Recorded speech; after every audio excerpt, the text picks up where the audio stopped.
Welcome to Everyday Superhero. My name is Robert Monroe. I am here with my good friend Grayson, the Professor Boucher, and we are here to give you guys kind of an inside look of Spider-Man basketball, the series.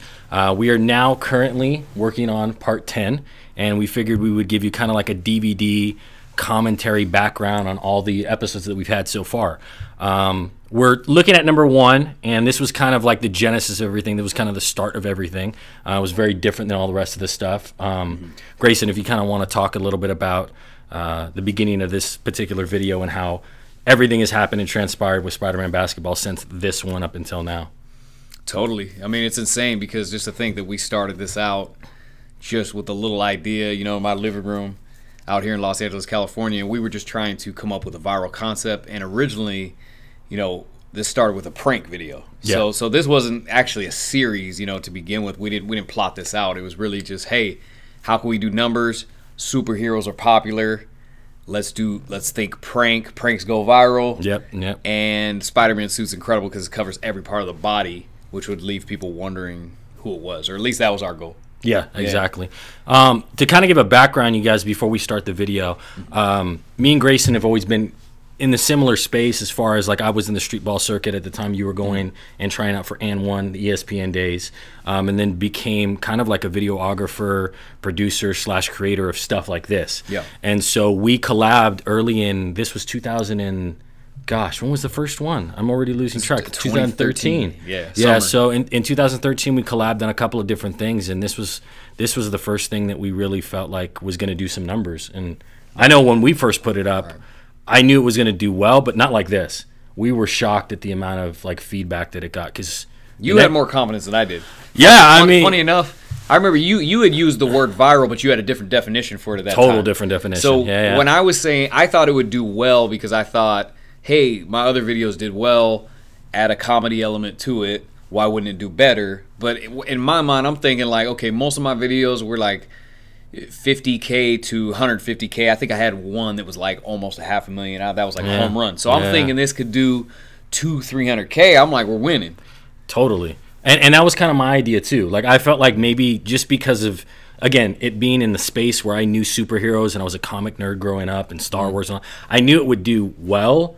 But the next morning when we saw it like on ESPN and there was like Good Day LA and a couple of like other big like entities that picked it up, I was shocked. So man. funny. I was shocked. And I remember we shot it, and remember it was the hottest day of the year. Okay, summer 2013, hottest Super day hot, of the year in LA, which is hot, right? Because this is sunny year round out here. So so even though the series is based in New York, but we actually shoot in LA. But super hot day. We couldn't even find a run. How many courts did we hit up? I think we originally went, to about 4 or 5 different courts, and we didn't find anybody. Not a soul out there. Yeah. But then funny enough, we feel like it was meant to be because we circle back around to the closest court to my apartment at the time, and it's packed. All of a sudden, it looked like there was enough shadow on the court to where people felt comfortable enough going out there being in the shade. But it's still like, what, 100-something degrees? Like, it was nutty. It was like 106 degrees. Yep. And there's all these kids and grown men getting ready to run fives, and we just kind of like, we crashed it. But speaking of the views, I remember it's funny because when we finished this, I remember uploading it. Remember I did like that night or something, but I had to leave Chicago early in the morning. Yeah. So I got done. I edited it. Probably took me like 2 or 3 hours. I remember we were texting a little bit. I was like, what do you think of this? You know, saying some rough drafts. And then it was real late. I was super tired, but I was like, I don't want to wait until I get back to do this. Like, let's upload it. So I upload it, turn on the energy power saver to where there's no screensaver. It doesn't turn off. I wake up in the morning for my flight. I'm up at like 5:36 in the morning, about ready to leave. It's still uploading. I remember you told me that. And so I was like, you know what? Leave it uploading. Yeah. I left my computer on for several days. I've done that a bunch. So I was like, we're going to leave that on. By the time I got to LAX, it already had 300,000 views, and I had gotten a bunch of emails and texts about it. And then I got on the flight to Chicago, probably landed at like maybe 3 p.m. By the time I had gotten out there, it had already had over 1 million views. Like, yeah, I mean, I remember looking at it myself when I was like that next morning, and I got up and I was just like, I think I refreshed it just to like double check and make sure. I was like, wait, double take. I was like, why 300,000?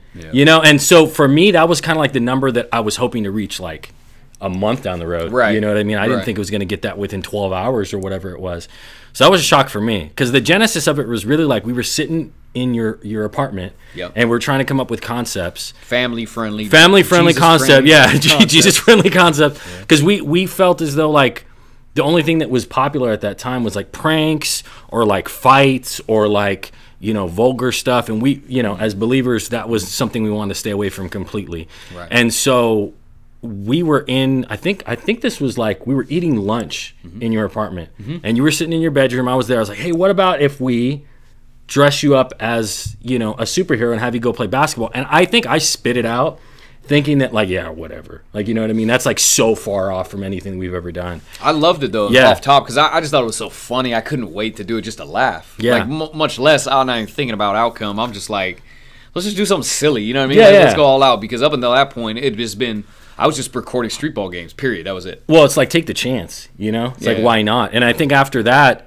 Spider-Man being literally one of my favorite characters and one of your favorite, and you were saying like, well, we got to have a mask, you know? It's got to be something where you're not actually out there playing with your face exposed, you know, like Batman or, you know, whoever else you can actually see their face. And so you ordered that from like overseas, this particular Spider-Man costume. Scoured the entire internet for a size medium, because for all those you don't know, like costumes only come in large or bigger, because I don't think the movie companies don't want you to look exactly like the entity. So I could not find a small or medium. I found one medium on the entire internet. I searched for days, right? Yeah. It was in the UK. It's some like spin-off company. It's about $400. I ordered it. It came in the mail. The crazy thing is I only tried it on like the day before this, and it fit like a glove. Like it fit like it was tailor-made. I remember when you told me that. Yeah.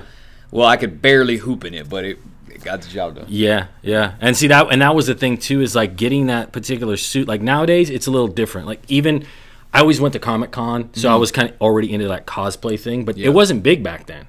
Not as big. Not as big. No. So you didn't have like screen accurate suits like you do now. Like compared to what we use now, it's a lot different. Totally.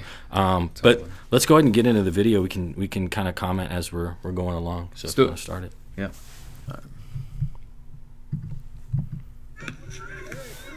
So what was kind of like interesting about this was I went like beforehand, and I kind of scouted out the court to see if there was anybody there, because like we said earlier, like, well, you set it up so you were there. You looked like you were organic. Yeah, but like we said earlier, like we had been to like 4 or 5 different courts already, and we didn't find anybody. Right. Matter of fact, I remember it was funny because you were in the driver or the passenger seat of my car, and you were dressed in it, dressed in already, the thinking that we were just gonna cruise to the court. And it was so funny because like people would pull up alongside of us, and like everything good.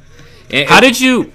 By the way, pause this really quick. Yeah. Like, how did you approach this dude? Because was he the first one or the second one? I don't remember what order they were in. So what was funny was that I think this is the dude I asked to play King of Court just because he like kind of like looked the most friendly. But everybody was kind of looking at me, giving me side eye, because like dude comes dressed as a superhero. You think dude's on drugs or like kids totally, trying dude. to troll or mess around. Yeah. So everybody was kind of looking at me weird, and I was like, you know, after a while, it looked like they were gonna run 5 to do something. But I was like, hey, you know, you guys want to play King of the Court? You know? Yeah. And they're like, yeah, like, and I was like, yeah, like they're like, you gonna play like that? And I was like, yeah, why not? Just have fun.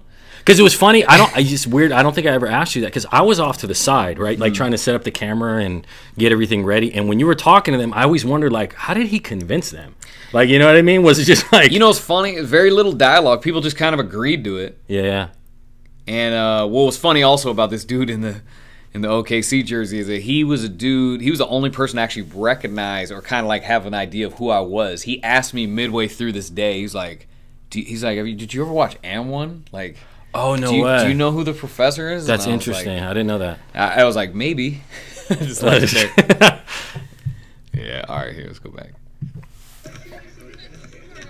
It was dope because these kids were just having a blast. Like, yeah. It was the perfect setup. You know what I mean? Well, it was weird because, like, when we started, like, there wasn't that many people there. I felt like when you started playing and everybody saw you, then everybody kind of gathered around, you know? And then also, remember, I tried to walk to the court through all the kids because I knew the kids would have the biggest reaction. Yeah.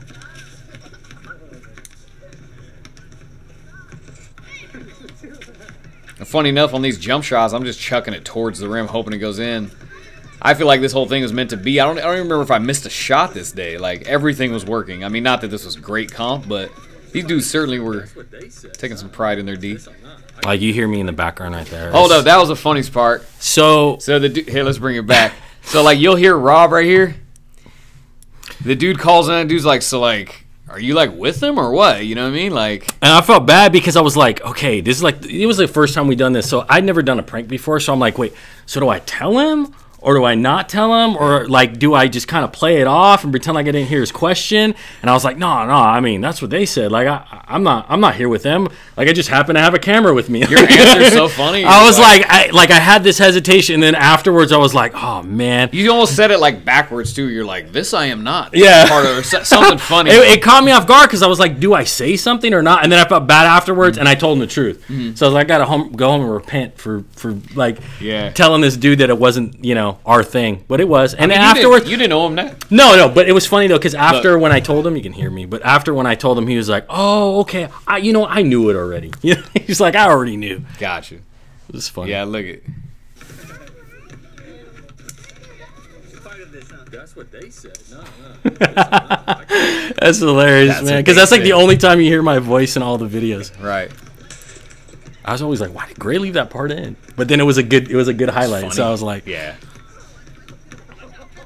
You know what I thought was, like, interesting about the whole thing is, like, nobody got mad, on this day. Like, you would think that, like, somebody's coming out One dude was a little... This guy was a little chippy. Yeah, he was more... I don't know if he was more... He was, like, more aggressive. Like, he wanted to steal the ball from you for sure. Yeah. But no, he was not terrible. I mean, we've seen worse, right? Oh, totally. Yeah. Totally. This was my favorite highlight of the whole thing. That's like the thumbnail, like I see all the time, like on Instagram. I've seen this thing on so many different channels on Instagram and even YouTube, and gosh, yeah, it's insane. It's insane how many times I've actually seen this thing. Kind of like speak on the fact of, and I think people don't understand this, like how difficult it is to actually be playing in the costume. If you want to pause it really quick, because like I didn't know prior to this, but since I played Deadpool in episode 6. That's when I really got to understand like how difficult it was to play in those suits, because I didn't do it prior to that. And when we filmed that episode, I was like, dang, this is what he's been doing the whole time, So for me being the creator and the producer, and then jumping in the Deadpool suit, I finally understood what you were going through. But I don't think everybody that watches these videos understands like how at a disadvantage you are with those suits. Yeah, it's nutty. I mean, because like you look at it, right, and it just looks like you put on an outfit, but you don't realize as soon as you put that thing on, 5 minutes in, you're sweating. If I was sitting here wearing it, 5 minutes in, we're sweating for sure. So playing ball is crazy because like you breathe extra hard. It's already hard to breathe if I was just sitting here. Yeah. But we got to go through the fabric, so you can't really breathe. Your eyes don't allow for any peripherals, number one, because it's like this, so you can't see to the side and you can't see up and down. Yeah. And then you've got a white. You've got white film over the top, so you're looking through the tiny holes within the white film. And then one of the worst parts that I hate, which we have a better costume now, is a little more grippy palm, but like I couldn't feel the ball. Like it's the slipperiest thing as ever. It's like wearing spandex. I couldn't do any spin moves. If I would have done a spin move, the ball would have flew out of bounds. Yeah. So like to be honest, like even this I didn't do as many moves I would have liked to this day. Just because the costume was limited. It wasn't until episode 5 where we actually got palms put in, or episode 6 maybe, where we have like rubber palms, sewn in. But I'd be honest, like you say, you wish you would have done more moves. It's incredible how many moves you got off that day, because there's even, and I wish, and maybe 20 minutes, and maybe at some point we'll actually show the other. There was a bunch of highlights that did not make the cut. There was other stuff. Yeah, there was other stuff that actually didn't make it. So it's like God's hand was on this. We prayed over the whole thing, and it was just like, for me, when you went out there, I was like, what in the, like, you know what I mean? Like, it felt like every shot was dropping. You didn't miss anything. The layups were going down. Like, you were playing defense. It was just... It was 25, only like 20 minutes. And it was, and I mean, it was only like 130 degrees outside. No, literally, you know what I mean? I feel like this was God's plan, because it was 106 degrees. We only were out here for about 20, 25 minutes. Yeah. I may have missed one shot. I don't even remember missing a shot. And he's right. I had 2 other renditions of leftover footage. I could have put out those other ones. I could have made 3 of these. Totally. Yeah, because this one is what, 3 minutes and 16 seconds? Yeah. So, I mean, it could have been much longer than this, It's nutty. Yeah. Let's talk about the moves. Let's see.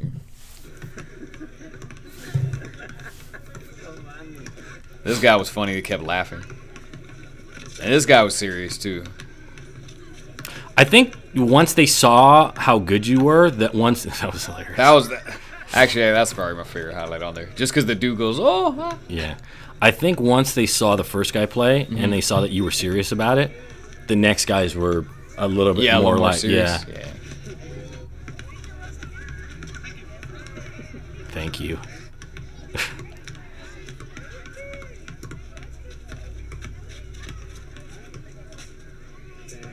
You can like slightly hear your little comments. Yeah. I thought that was so funny. Yeah, Spider-Man. That sounded like an intro to a cartoon. And this kid right here was so funny. He was like, "Do you know Batman?" You know what? It was weird because those kids, some of them were playing on the side, but a lot of them there was like a playground right there. And as soon as you came over, it was like you were like a birthday party Spider-Man that came over and was like starting to like do tricks and stuff like that. And they were all excited to see you. So it was fun, man. It's fun going down memory lane right now and seeing all this stuff because that was an experience. I know, especially for the first one. You know, funny too because I remember I left before you because you didn't want to make it look like you were leaving with me as part of the production. We were still. So that point, like I don't even know why. I got to the car because we felt a little bad. You know, we no waivers were signed, nothing like that. Yeah. I get to the car, and I remember waiting for him. And he had to pack his camera equipment up and play it off. But he took like 10 or 15 minutes. So I'm at the car, but I'm sweating profusely, and I cannot get the zipper off. Because the zipper is like you have to have somebody do it for you, really. And I remember trying to get in his car. It was locked, right? And then the sun was crazy reflecting my eye. And I remember there was an apartment building across the street. And there was a bunch of kids out looking from their apartment, like off the balcony. And they saw me, and they were like making sounds. And then they started like heckling me like you can't see, huh? Because I kept trying to look for him. But the sun hit the white film on the eye, so I couldn't see anything when I looked that way. So you're basically walking around blind in the parking lot. Yeah, and they were like, why don't you web home? Like, and I'm just like sitting there. I'm like, where's Rob? This is nuts. Like I'm about to go back there and everything. That's hilarious, man. Well, I'm glad we kind of got to tell the story about what happened in the original one, and we're going to be doing more of these, all the way from obviously episode 1 up until episode 9. Counting down or counting up to episode 10 that we're working on right now. So we will be talking about episode 2 and to come. So if you guys want to subscribe, please subscribe. Where is it? Below, to the side, on the bottom, to the left? Right here? Up here. Okay. We're going to subscribe. Check it out. Everyday Superhero. And I'm excited. So, just to cap it off, Rob is the producer of Spiderman Basketball. He's starting his own YouTube channel. We're excited about it.